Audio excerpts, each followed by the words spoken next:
सर्वमतीनां परमं परस्तात् विदामदेवं भुवनेशमेध्यं विदामदेवं भुवनेशमेध्यं మాతాజీకి గురూజీకి శిరస్సు వంచి పాదాభివందనం చేయించున్నాను. ఆర్య మహిళా సమితి సభ్యులందరికీ నమస్కారము. భగవద్గీత గురించి తెలుసుకున్నాము. అర్జునుడు క్షత్రియ వంశమునందు జన్మించినాడు. అతనికి రజోగుణం ప్రధానముగా ఉండవలెను. అతడు యుద్ధకాంక్షతోనే ఉన్నాడు. కానీ రణరంగం యందు ప్రవేశించగానే అతనిలో యుద్ధకాంక్ష నశించినది. అతను తన వారైన వారందరినీ చూసి, గురువులను, తండ్రులను, తాతలను అందరినీ చూసి, వీరందరినీ వధించి నేను రాజ్యసుఖాన్ని అనుభవించలేను. ఇటువంటి రాజ్యము నాకు వద్దు కేశవ, నేను సన్యాసమైనా తీసుకుంటాను, కానీ యుద్ధము చేయను అని చెప్తాడు. అట్టి అర్జుని యొక్క స్థితిని, భావమును శ్రీకృష్ణుడు గ్రహిస్తాడు. గ్రహించి అప్పుడు శ్రీకృష్ణుడు ఏమనుకుంటాడంటే, అర్జునుడికి ఇప్పుడు సత్వగుణము జ్యోతివలే ప్రకటమవుతున్నది. రాజ్యముని తృణముగా అంటే గట్టి పరకలాగా త్యజించినాడు. అంతటి త్యాగ గుణము ఉన్న అతనికి కర్మఫలమును త్యజించుట కఠినమైనది కాదు అని మనసులో తలుస్తూ ఉంటాడు. అందుకే అర్జునుడు దైవీ సంపదకు, సత్యనిష్టకు అధికారి అని చెప్పి ఉన్నారు. అర్జునుడు శ్రీకృష్ణుని, మహారాజా కేశవ, నీ శ్రద్ధను విడచి యజ్ఞము చేయువారు ఏ నిష్టను కలిగి ఉందురు అని ప్రశ్నించాడు.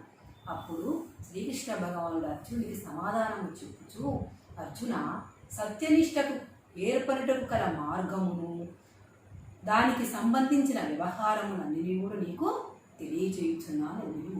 త్రివిధా భవతి శ్రద్ధాదేహినాం సా స్వభావజ, సాత్విక, రాజసి చైవ తామసి చేతి తాం శృణు. ప్రతి మనుజుడి యందు అంతఃకరణందు శ్రద్ధ అనేది ఉంటుంది.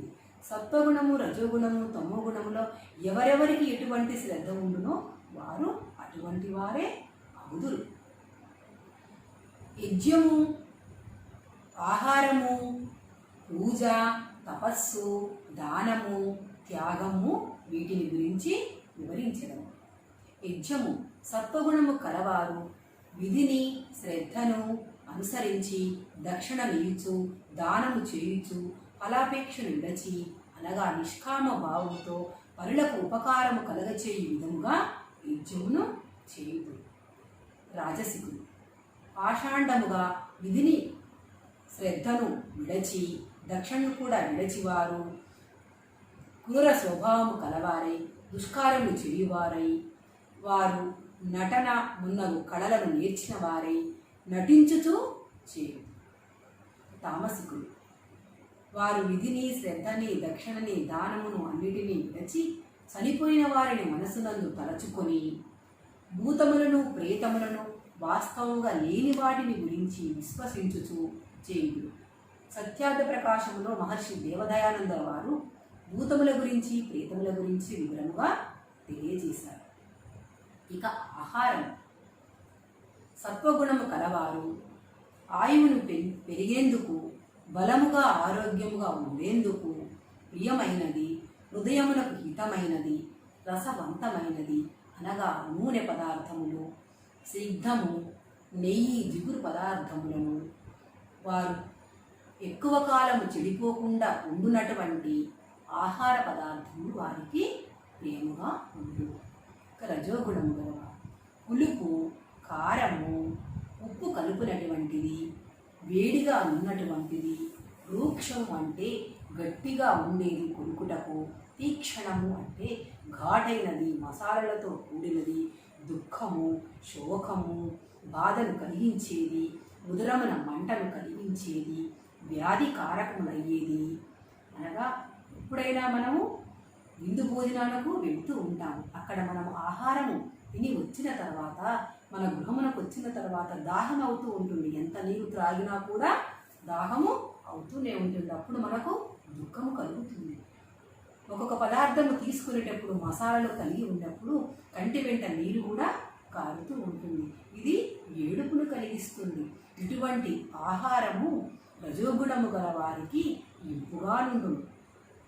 తమో గుణము కలవారి ఎప్పుడో వండినది, మిగిలిపోయినది, రుచికరము కానిది, అపవిత్రమైనది, ఎంగిలి పదార్థము, బుద్ధి నాశకమైనది, వ్యాధికి కారమయ్యేటువంటిది అటువంటి ఆహారము వారికి రుచికరంగా నుండును.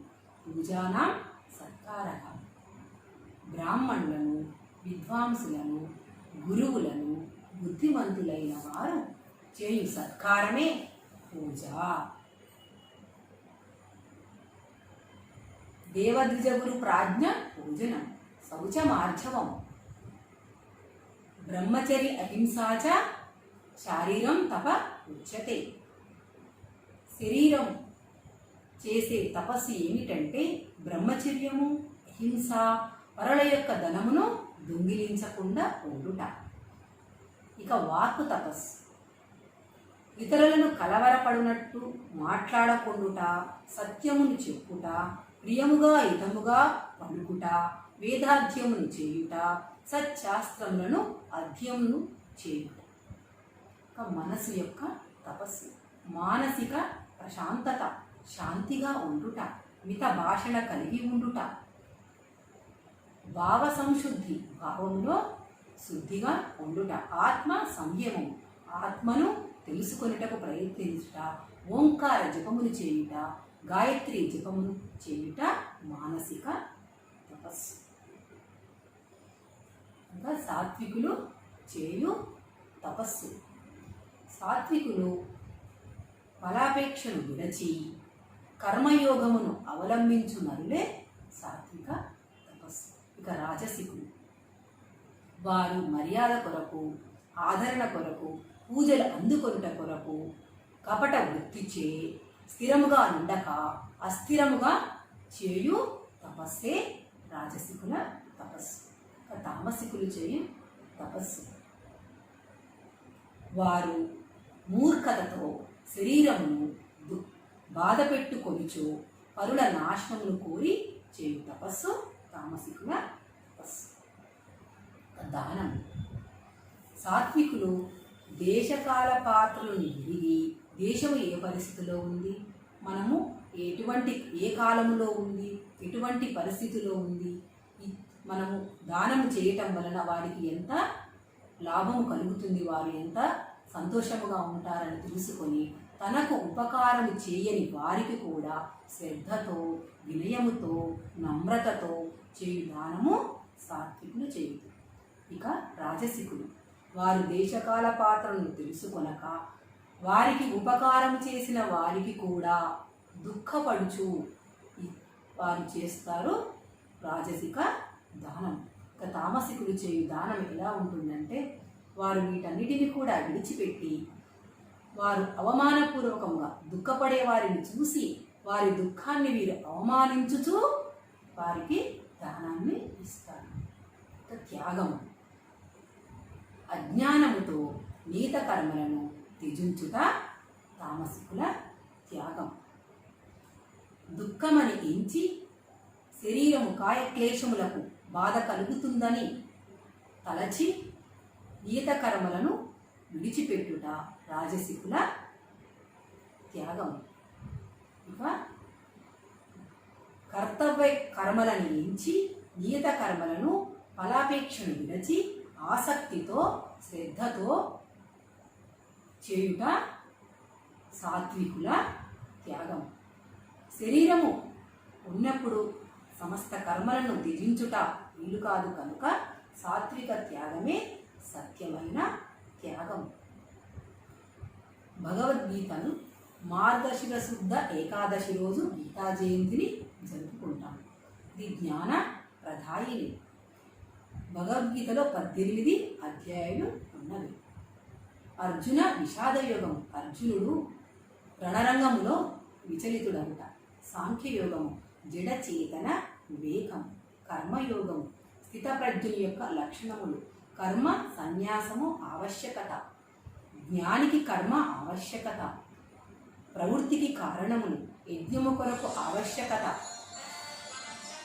కర్మ సన్యాసముల కంటే కర్మయోగమే శ్రేష్టము.